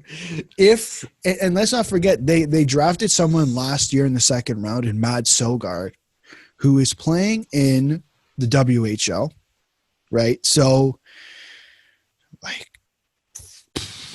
they seem set up in the goalie department. It sucks that they have to let Craig Anderson go. I understand why you should keep him for the leadership aspect. Losing a lot of that this offseason. Yeah, you're losing Mark Borokop, but I guess you do have. Damn, they have so many RFAs. Holy moly! They got 2 UFA forwards and 1, 2, 3. I lost count. 3, 6 RFAs. Wow! My God. Oh my God. The way I see it's like Craig Anderson, he's been such a huge fixture for the Sens. So I see it 2 ways. If he says it's kind of over, he's just going to join the team as like a scout or, consultant or something and move his way up eventually. Because he is 39, but, it's the same thing I talked about with Mike Smith. Craig Anderson is a late bloomer kind of goalie. Yeah. He didn't really hit his prime until a lot later in his career, and this is a guy that if he's still feeling that way, I know he still wants to play. So if I could compare, it's going to be like a Ryan Miller situation where you're going to go in as like a veteran guy, but to like an already established like number 1. Yeah. I just, how many teams are going to be interested in Craig Anderson? I could see him like beating out Phoenix Copley behind Yosef Sanoff. Like, that'd be a good thing with like a 23-year-old with a 39-year-old guy who's been around the block versus the guy who's trying to make it. How many games can you expect him to play in Craig Anderson? 25. So he's a backup. Yeah, he's going to be a backup. Like, it's going to be like, I'm not being biased here, but, Ryan Miller is going to be in the Hall of Fame, I think, but yeah. Sure. He already kind of accepted later in his career, like, I'm going to be a backup. He's not going to get like $6 million a year again, like the Canucks gave him. For sure. You think the same situation with Craig Anderson? I think it could be. He wants to win still as well, right? I guess so. Not many contenders. I don't know, like, what, he's going to go back to Colorado? I don't see it because there's not really much of a big foundation there for their goaltending. Or, yeah, I don't know. I don't know where else he would go. Yeah, like I think if there's a team that's looking for a backup, that's looking for someone to play 15 to 25 games, I think you have a guy here. But that means you need to have a system where that's in place. And I feel like there's a lot of teams who are kind of moving away from that. Right? Yeah. So I guess we'll see on that end if he hits free agency, if he retires, what his choice will be. We have, and I brought this up. I brought this up earlier today. I blacked out in the middle of class because I didn't know what was going on.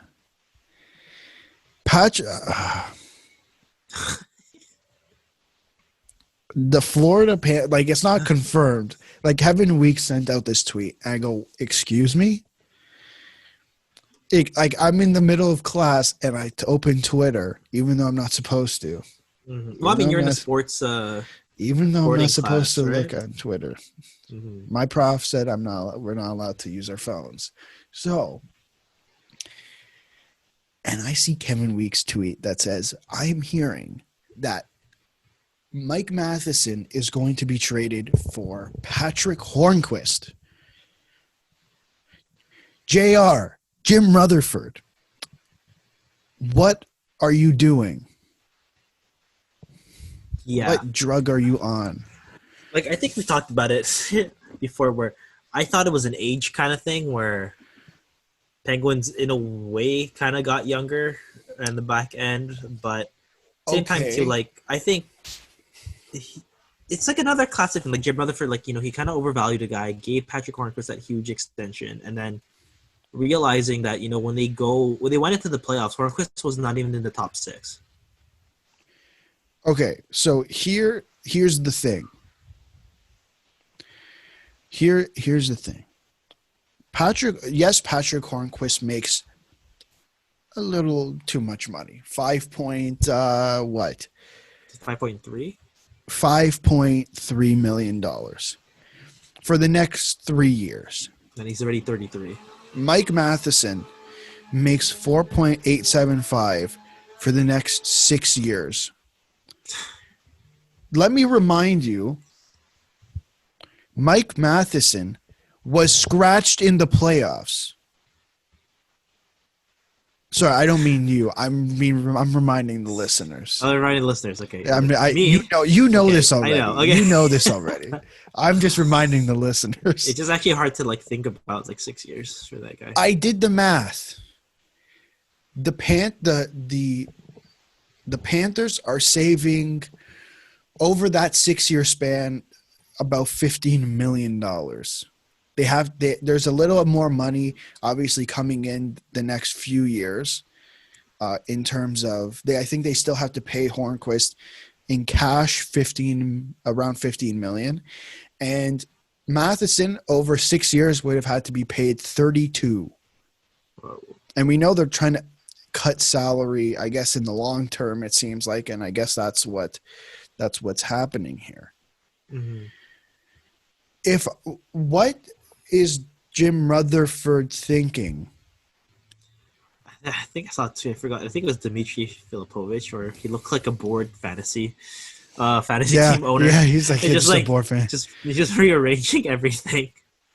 It doesn't make sense to me at all. I can't see an explanation for this. Do you have one? I don't know. I'm just looking at that bottom pairing now: Michael Matheson and Jack Johnson. How much money is in that bottom pair? Jack Johnson, 3.25. It's over $8 million. Oh my God! Everyone's complaining about Montreal paying $15 million for goaltending for a year. They're going to be paying. How many years are they going to be paying for this? How 3 more years are going to be paying $8 million for a bottom pair, because we all know, Jack Johnson's not going anywhere. No. And unless Mike Matheson proves everyone wrong, Joel Quenneville scratched him in the playoffs. And that guy was playing forwards, defense as forwards. Mark Pysyk managed to become a forward this year. Honestly. Come on. Luke Shen as well, fourth line on the Lightning. Oh my God. Yeah. Games ago. Really figured honestly, because it hasn't been confirmed, there's a few things going on here that apparently the Penguins weren't able to reach Patrick Hornquist. Then Friedman tweeted out that the deal's being held up due to an insurance issue, so the ability to fully insure contracts against injury. So there's a couple things going on here. But what is JR doing? Do you see this deal? Do you see this deal as a win for Pittsburgh? No. I don't even think of it as neutral for both teams. I think there's a clear winner in Florida. Patrick Hornquist isn't that yes, he wasn't in your top 9. Yeah. top 6. Sorry, obviously, like you bring in Jason Zucker, Jake Gensel comes back. Brian Rust has been playing well. You obviously still have Crosby and Malkin. And Jared McCann. And they Jared resigned McCann, him. who recently re-signed. Florida's losing Dadonov and Hoffman. Now they just got a replacement, and was that not as good of a necessarily a replacement. I think he can still put up some number of points. Hornquist And needs a center. He needs a center to help him with that. who? Hornquist. And hey, you know who they have? A pretty damn good center in Alex Barkov. And they got rid of the contract that no one wanted to touch in Mike Matheson.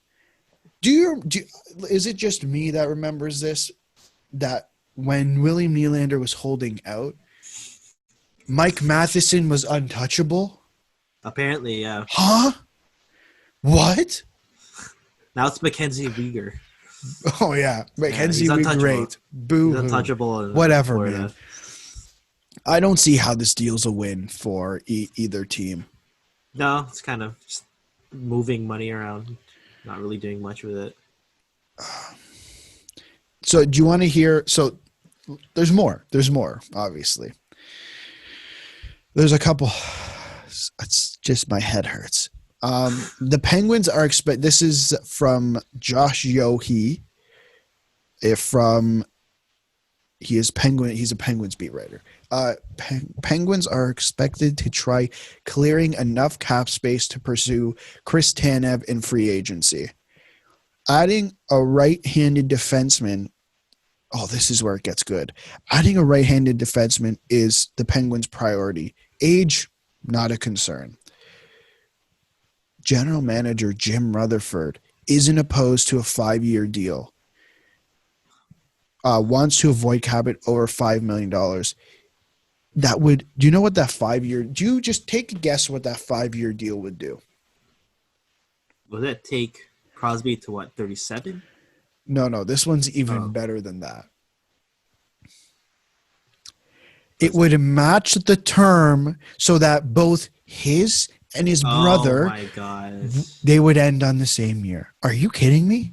Are you kidding me? If Luke and Braden Shen didn't work in Philly, I don't know how this is going to work. Is this a joke? Is this a joke to Jim Rutherford? So let me understand this quickly. You traded Patrick Hornquist and got Mike Matheson. So now you have another defenseman. Where are all these defensemen going? Justin Schultz is gone. Yusuf Kala, I guess, becomes 7th defenseman. So what you're telling me is Chris Tanev's going to be, what, a 7th defenseman? I don't know where he's going to actually go. Duma. So Letang, we know Dumoulin and Letang have been playing together. That's what happened this year. John Marino and Pedersen, yeah. And Jack Johnson and Mike Matheson. If the deal goes through, we're just assuming it does. And where is Chris Tanev going? Does he realize he still has to pay John Marino eventually? Does he realize? Does he realize many things? I don't understand why you have $6 million in cap space. You still have to figure out your goaltender situation. Mm. The RFAs you have they won't cost much. You have Sam Lafferty, Dominic Simone, Anthony Angelo, and your 2 UFAs forwards are Marlowe, who's probably not coming back, and Connor Sheary, who, again, unfortunately not coming back. Okay, one thing I also kind of think about is, maybe they don't trust him yet, but Who? They have Pierre-Olivier Joseph in the minors. He's a left-handed defenseman. They don't even have. They don't have. room. They want to add Chris Tanev. You just added Mike Matheson. Yeah. Like, unless you don't think you can add him, even if you add Mike Matheson, like, where are you going to play Mike Matheson on the third pair for Probably. Like he should. like, He again, probably he should be on the on the third pair. it doesn't make sense. You don't pay that money for I don't know. a third pair Go guy. for that grit, those illegal checks. Do you want to hear the second thing I have here? Okay. It's the same. It's Josh Yohe again, and it says several teams have inquired to the Penguins for Brian Rust.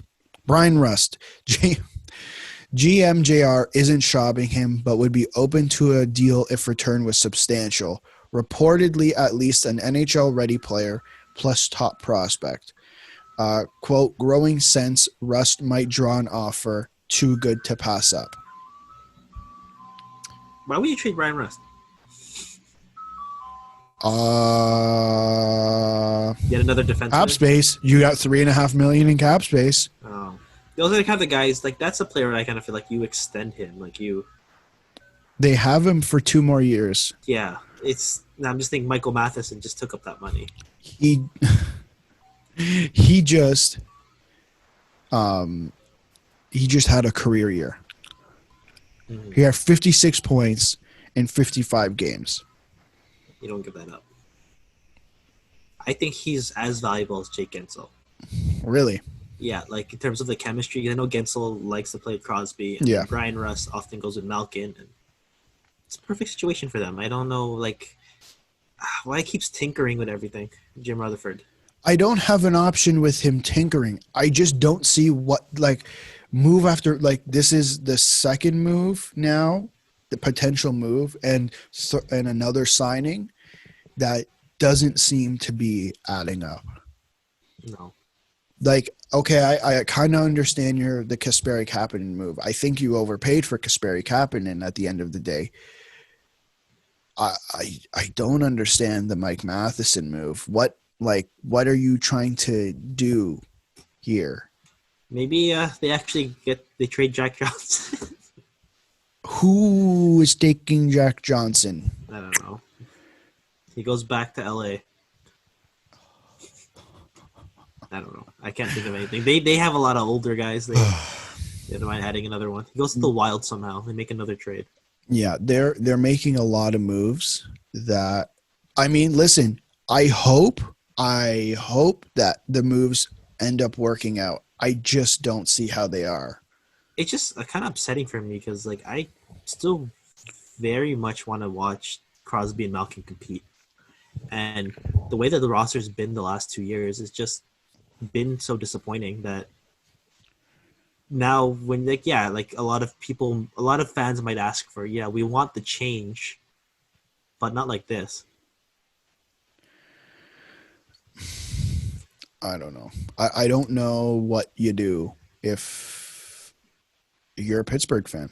No. Like, you have to sit and wait and you have to hope that he doesn't make a stupid signing on October 9th. Mm-hmm. You really do. Because it's gonna not end well for this team. Unfortunately. Like, it's just all these things are gonna start adding up here. Mm-hmm. And I understand, like, you want to compete until Crosby and Malkin are both done, but don't put yourself in a garbage situation. Yeah, I think this is really gonna. I think they're gonna regret a lot of these.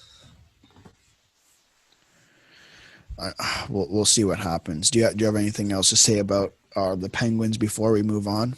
Wishing Crosby, Malkin, Letang the very best, and hope that moves like work out from what we have not seen yet. Because I don't know. I'm hopeful. You know, Jerry McCann was a good signing. You know, he slots in pretty well. It's that third line center, but other than that, and now getting rid of Nick Busted's contract, that was pretty effective. But other than that like, if you're gonna get that cap space, don't go for the term on these other guys that shouldn't be part of that long-term vision.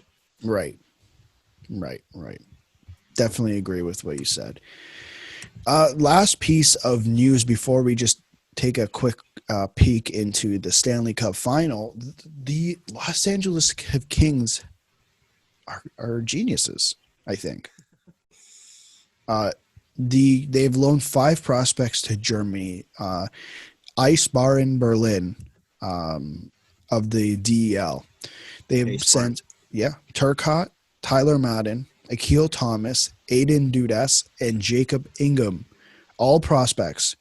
They're going to play for the 7-time DEL champions until the Kings training camp opens, I guess, in December is what the plan is. Now, you might wonder why are they sending all these guys to one team? Mm-hmm. Well, the Kings and Eisbar in Berlin make natural partners because they're both owned by Anschutz Entertainment Group. Wow. So smart. It is very smart. And hear me out. And listen, you might think I'm going to be a bitter Leafs fan. Because I've seen a lot bitter Leafs fan on Twitter these days because they did this move that seems advantageous, right? I'd argue it is advantageous, and the league hasn't done anything about it, right? So apparently, it's okay. I'm just giving an example. I do kind of agree, but I think if you're allowed to do it, they should do it. Apparently, you're not allowed to pay for facilities for players, but you're allowed to send players to Europe that your team owns. No, but I think it's a really good idea, and because we have a guy like Nick Robertson. If you own a team in Europe, why wouldn't you just loan him there instead? If you can, I don't know the CHL rules, which again I think are stupid. But so listen, I don't understand like what a guy like Nick Robertson, even a guy like Mitch Marner, a couple. Oh man, that's years ago now, 5 or 6 years ago at this point. Did you really have to send him to the CHL again? Mm-hmm. What does a guy like Nick Robertson have to prove after scoring more than a goal per game? Like what's he going to get out of it? He's not allowed to go to the AHL. Hey man, can you send him to Europe? I think it's an interesting thing that teams can do, sending players to Europe that would be their own team, or even having like very close relationships with European teams. Like it's a very popular thing in soccer where you have I'll give an example. I don't know if they're confirmed. Like Real Madrid and Borussia Dortmund have, it seems like, a very close relationship, and guys that they want to develop, instead of playing in the Real Madrid like B team, they'll send them to Dortmund because it's more competitive than playing for the B team. And to send them to the B team doesn't make sense. Well, I don't understand why this isn't a thing in the NHL. It most definitely should be a thing in the NHL. And I think we have to applaud the Los Angeles Kings for, number one, being in the situation where they can do that, and number two, actually doing it. Yeah, like very smart on them. I know there was a lot of teams that were saying that, we're going to try to give some of our prospects to, the SHL or other leagues in Europe, but like it wasn't kind of like what I kind of love it is that they're keeping these guys together. That these guys that they're eventually all gonna go up together and be part of like that future core for the Kings. Like they've already having the experience to play together in a professional league, so it's just amazing for them. Like, and like what you kind of said too, like getting away from that CHL rule, because I don't think Akil Thomas would have been able to kind of, or was he? I don't know if he's already 20, I'm gonna or search that up right now. yeah, or Alex Turcotte. I think he had to go back to the USHL. Um, I don't know about Alex Turcotte, but I believe Akil Thomas, I believe, just turned 20. Okay. Yeah, he turned 20 in January. So I think at the beginning of this year, he would have been able to play in the AHL. I Mhm. think that's how it works. Um, I'm not up to date on the CHL, NHL rules. What I Now, kind of see it is like the last few years, the Kings have really needed this. Like they weren't really kind of bringing up anybody. Like they had Gabe Velarde, and now what I kind of see is, they're doing what they need to do to realize that they have to get away from that core they have right now. Like we love Kopitar, you know, I still love Drew Doughty. I still think he's an yeah, amazing player, but it just these are not the same guys that are going to lead you to these cup runs anymore. no, no. And they have Uh, to replenish a lot. and I think they're doing, like, I think they had one of the top prospect systems. When they did the rankings, the Athletic did the rankings. I think they had number one, actually. Mm-hmm. Listen, if I think it's a good idea because it gets them playing hockey now, and I really wish that they'd be able to do that moving forward. Now, Alex Turcotte is 19, and because he signed a contract, he played in the NCAA last year, and he's going to turn 20 in February. I think he'll be able to play in the AHL Okay. whenever that season Yeah. does start. Unless he makes the NHL team out of camp, like that's Maybe. still a That's a possibility at this possibility. point. Especially to get their center depth, he probably can't. It's, yeah, I mean, we'll see what happens. I think it's an opportunity for the league, the league itself, to reassess. Like, obviously, I don't think the CHL is in a good position at the moment, like financially. Like, we're talking about TV, like the ticket revenue being over 50, just over 50% for the Yeah. NHL. What the hell is it for the Q, for the WHL and the OHL? It must be insane. The NHL, I believe they should relook at how this prospect pyramid, we'll call it, works. I don't necessarily think the CHL should be the only option. I just don't think it makes sense. In my opinion, I don't think it makes sense. And it's an interesting point. Like, I'll give credit to him from what I talked about earlier about Nick Robertson, that Adam Wilde on the Steve Dangle podcast obviously brought this up a few months ago, actually, talking about, like, what do you do with Nick Robertson, who scored 55 goals, like, who scored over a goal a game? Like, Mm-hmm. what's he got to prove? What are the chances he scores more than that? Like, is it worth it? And the unfortunate part is, I mean, he could make the NHL next year, maybe, but what if he doesn't? You have to send him to the CHL. I just don't think Yeah. that's such a stubborn system, and it just feels like it's stunting growth because you're forcing them to go play in a league they don't need to play in. Remember, like happened that with Morgan Riley too when he was coming in. They Yeah, kept putting him back. What is it, to the Portland Winterhawks? I believe so. Mm-hmm. I don't know. I just think Good maybe on the now, Kings. yeah, but like quick, like just to wrap that this whole idea up, I think this is a perfect time for the NHL to reassess how they work their prospect pool and how they let Yeah. their teams actually work that prospect pool. Um, Good on the Kings. Maybe other teams will do it. Well, most teams don't actually have the money to do that type of thing. I think there's a couple teams. The Leafs should definitely do it. They should most definitely buy Zurich Lions because that'd be hilarious. That'd If be I'm being funny. honest, it'd be very funny. Anything else you want to say about this? overall, I don't know, just a lot of great names that I always forget, like how good the Kings have been with drafting and even getting picks back. Like I didn't think Tyler Madden was going to be as good as he was when they were able to get him in the Tyler, like in a package for Tyler Toffoli. Yeah. Um, what was I gonna say? I don't remember. I'm just gonna we'll just move on Okay. to the Cup final. We're back. 1-1. Uno uno.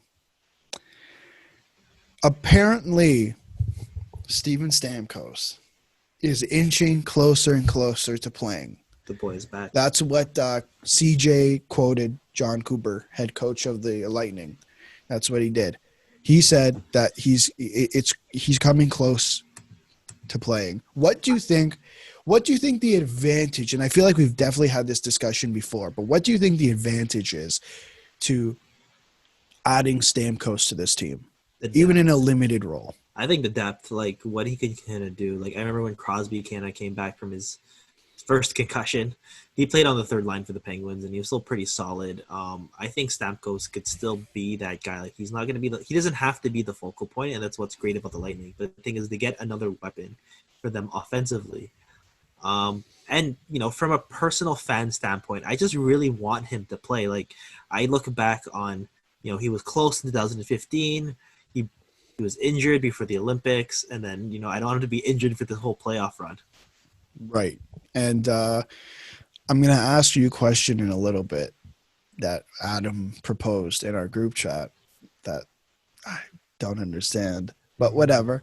Tonight is game 3. Last game, I think we saw not a different Tampa Bay Lightning. I think we saw, I do think they were tired in game 1. And again, I'm walking myself back because I said it's a bad excuse to say they're tired, but your team didn't get beat 8-2.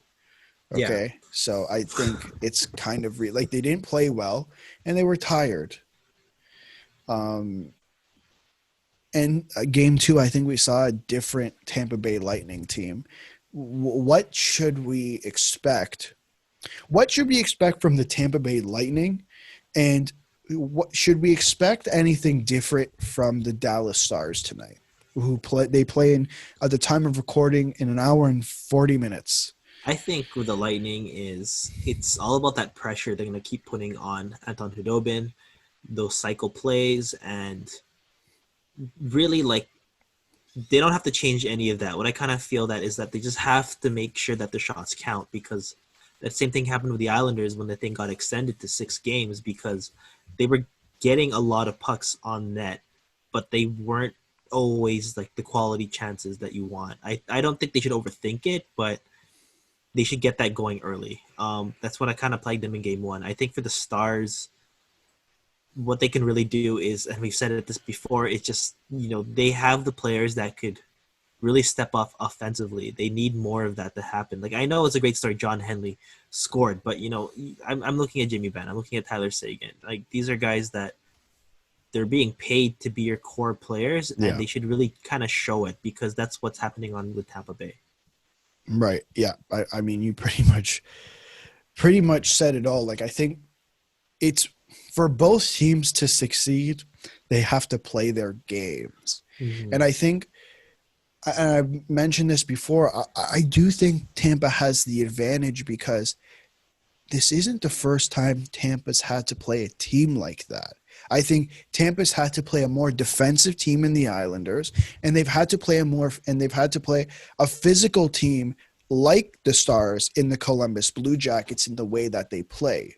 Mm-hmm. Or even the Bruins. Like, I think the Bruins are a close-ish comparable to the Dallas Stars, but I think the at the end of the day, the Boston Bruins play a more Eastern game, and it's more the skill and the scoring, whereas I think Dallas at the end of the day do play that more defensive game, rough and tough. So I think have to remember to score. Yeah, except they know how to score. But I do again give the advantage to the team, to the Tampa Bay Lightning. Weirdly enough, next time we record on Sunday, this series could be over if either of these teams win the next 3 games because there's a back-to-back Friday and Saturday, which again I still don't understand. What are your predictions for tonight's score? Oof, I'm never good with predictions. I'm gonna go. The score is gonna be 3-2 again for the Tampa Bay Lightning. I'm gonna go 4-3 Tampa. Wow. Yes. Okay. It's got a lot of goals. Yeah, 4-3 or 4-2 because they're gonna get the empty netter. So it's basically your score, but with the empty netter. Yeah, that's true. That's true. That's true. Mm-hmm. Okay.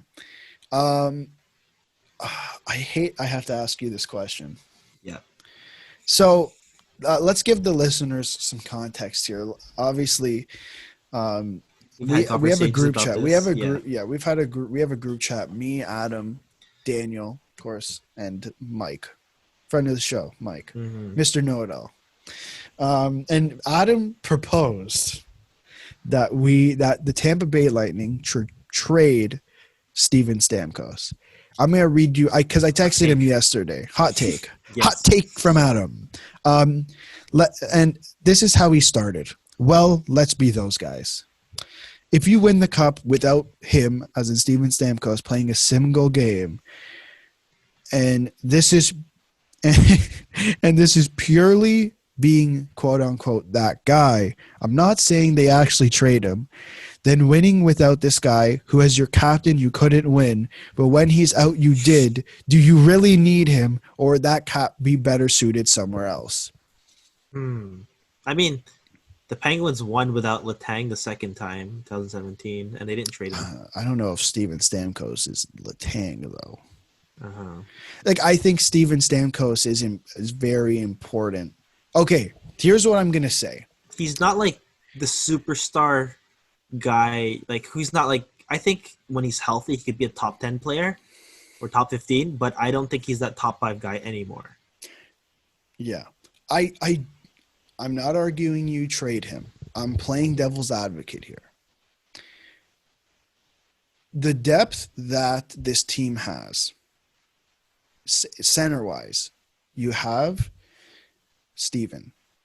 We're on a first-name basis, apparently. I don't know. Yeah. You have Anthony Cirelli. And then you fill and then now you have Blake Coleman. I think Blake Coleman can play center. I believe he was playing center in New Jersey. That's 3. There's your 3. And you throw whoever you want in the fourth. On the fourth. Did you say Braden Point? Yeah, Braden Point. Yeah. First, I think I did. No, I didn't. I said Steven Stamkos. Yeah, you said Stamkos. Braden Point is your first line center without Steven Stamkos. Thank you for correcting me. So I think you can trade Steven Stamkos and sacrifice that depth because I do think Cirelli's going to take another step. I think Blake Coleman can be a top 6 guy if you need him to be due to injury. I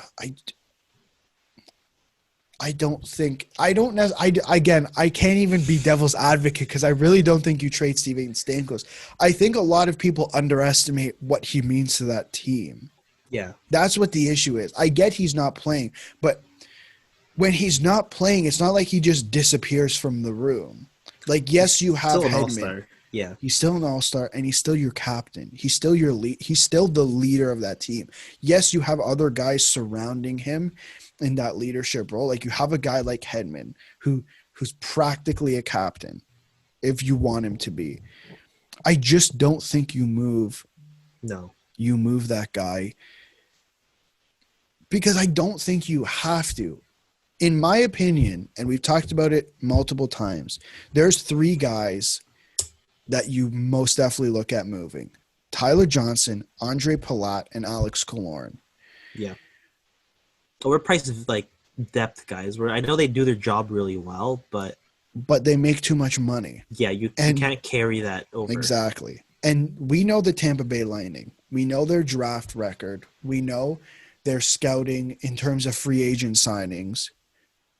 I think they can get guys like that for cheaper, which allows them to re-sign Cirelli, which allows them to re-sign Sergachev.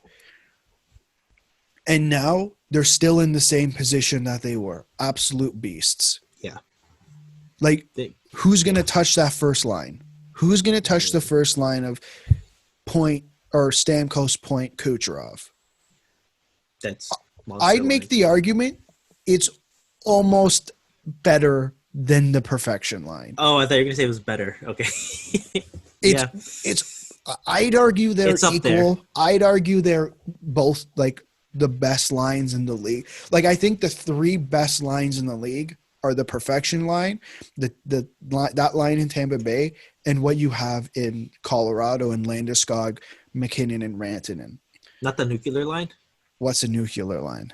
Wasn't it like Tavares, Matthews, and Marner? No, it's not. I'm sorry. It's not. I don't think it's up there. Like, it's up there, but it's not. You know, if you're watching the YouTube, not there yet. It's not there yet. Like, I think Matthews has some steps to take. I think Marner has some steps to take to make it like that too.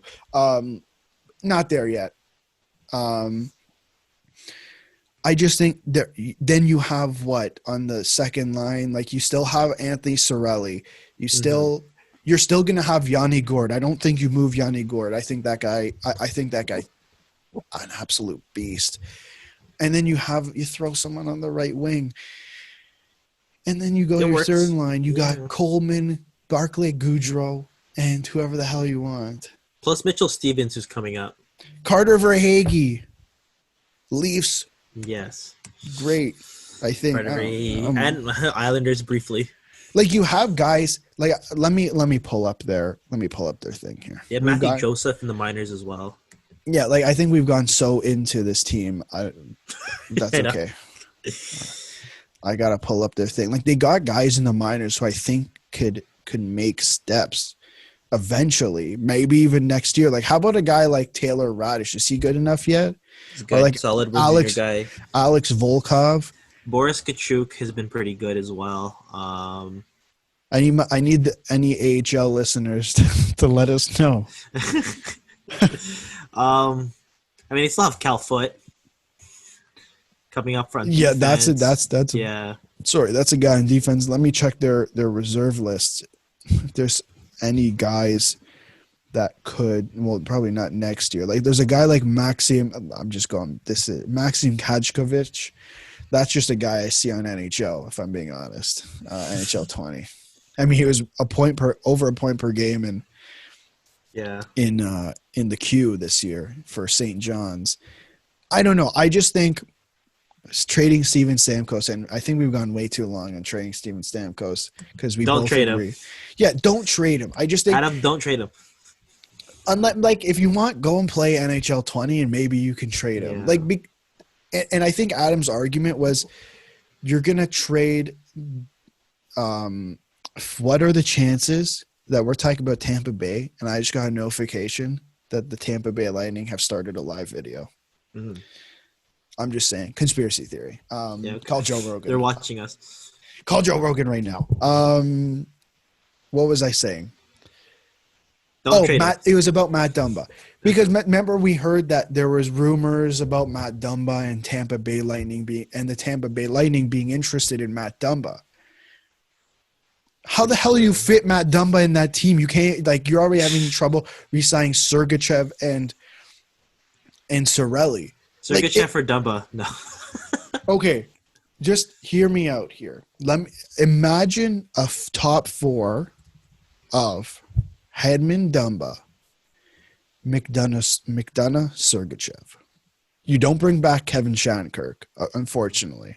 Or Zach Bogosian. Or Zach Bogosian. Unless he's taking... Pardon? Unless Luke Shen, commits long-term, I think, then you don't re-sign him. What? Luke Shen committing long-term? Yeah. What are you talking about? Or he's coming back to the Leafs to be that right-handed shot they needed on the bottom pair. I could only dream. I think when we talk about that, we know we've gone too long. And then you have the good old days. Yeah, good old, just so good. And then you got Braden Coburn and Eric Cernak as your bottom pair. Like, who even cares? That's solid. Eric Cernak's like a rock. This team is nuts. Yeah. My God. Okay, so we're quite confident that we're not trading. We're not. Okay. That's good. That's good. Okay. We both think Tampa Bay is going to win tonight. We both I think so. you shouldn't trade Steven Stamkos. Steven Trade Tyler Johnson Stamkos. first, and then think about the rest of the roster. Yeah. That's a good idea. Okay, Daniel, why don't you end the episode for us? Well, listeners, this has been quite the long episode. This was fun. We're happy that you kind of took the time to listen to, first of all, our random Montreal Canadiens intro. How our days went with school, and despite that, we're still putting in the effort to produce this content. Thank you again to VoiceEd for giving us that platform. Check us out on Spotify. If you want to see our crazy random hand gestures that we keep mentioning, please check out the YouTube. Please remember to subscribe. If there's anything, did you like the episode? Did you not like it? Give us a rating. If you didn't like it, tell us why. If you love something, constructive criticism. Yes, tell us as well. What did you like about it? We'll address it. We'll do our best. We're listening to what you guys need to say. So until next time, this is Daniel. It's Alex. And I'm Alex. Hi. Yes. Hi, Alex. And we'll see you guys. Okay, Bye. see you. Bye.